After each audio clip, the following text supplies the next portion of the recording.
As the 5th game in the Fallout series, this game is appropriately titled Fallout 4. Wait, what the fuck?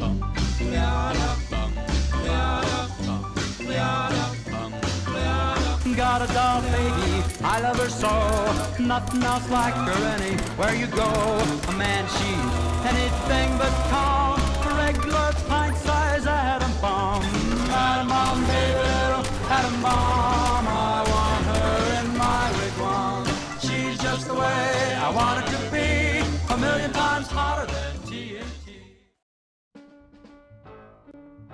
Now, if there was one game that I was actually qualified to review, it would be this one. I have put in over 200 hours over the course of multiple playthroughs, and I'm also a huge fan of the previous games in the series. Not even joking, when this game first came out, I didn't speak to my girlfriend for an entire week, and she still brings that up a year later. I absolutely love this game. It's not perfect, but I love it.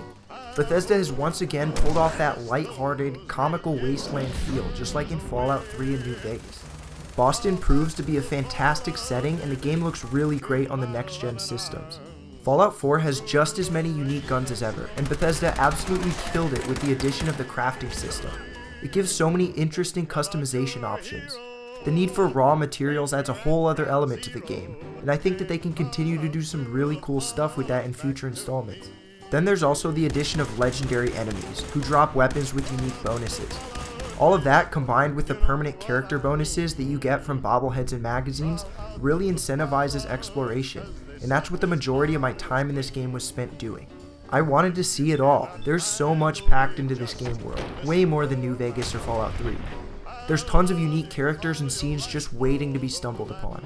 One of the coolest new things about this game is that your character finally has a voice, and there are still multiple dialogue options to choose from. Let's go.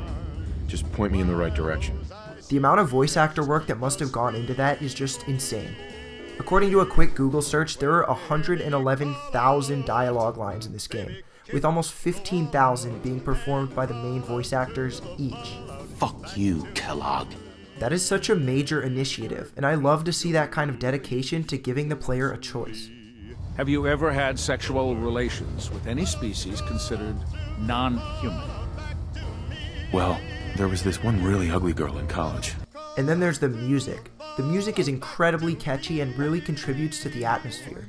I played the game so much that I know most of the words to every single song. The radio even started to sound repetitive. I thought maybe there were 10 to 15 songs. Nope, there were 37, and I really wish there were more. The music has got to be one of the most underrated aspects of this game. And the host of the main radio station is so bad, I found it absolutely hilarious. Like, that's probably my favorite thing about this game. They took the most awkward and shy guy and decided, fuck it, he's gonna be the radio host. And now I'm going to get critical. The game is Fallout on the surface, with the same enemies and theme, but the mechanics are actually so stripped down when you get into them. First off, there's no more equipment quality and repairing systems, which I thought had really contributed to the feeling of that scrounging wasteland survival game. They also took out the karma system and faction standings, so if nobody's watching, it's okay to steal anything or kill pretty much anybody. And this leads me to my major gripe with this game. There's almost no replayability. In the last 2 Fallout games, you could play through the game as either good or bad, or smart or stupid. Like your character stats and actions actually affected your experience and how you interacted with other characters. I get that this may be the price to pay for having a main character voice actor, but I can't help but feel like there should be some sort of middle ground. In Fallout 4, the only reason to replay the game is to see whichever of the 3 endings that you missed. Now, I love that there are 3 different paths that you can take, but the journey along the way and all the side quests are still the exact same. The endings are also less individualized than they were in the past. They offer no conclusion to the different people that you interacted with along your adventure. This is too bad, because all it takes is a sentence or 2 to wrap things up for the major side characters like Preston or Codsworth. And mentioning Preston, of course I need to bring up the copy and paste, never-ending quests that he throws at you. It just really takes away the feeling of accomplishment for helping out a character, and it just feels lazy. I've heard of another settlement that's in trouble. And then there's the addition of settlement building. Settlement building is an interesting concept, but I could never get into it. It just felt like an artificial way to make the game longer. They would always get raided all the time. It just fell into my copy and paste mission category. Some people loved it and went absolutely crazy with it, but to me, if I want to build things, there are plenty of games out there for that. I personally don't feel that it's consistent with the brand of Fallout. Lastly, although this is a game focused around shooting things, the gunplay just feels a little off. It looks a little something like this.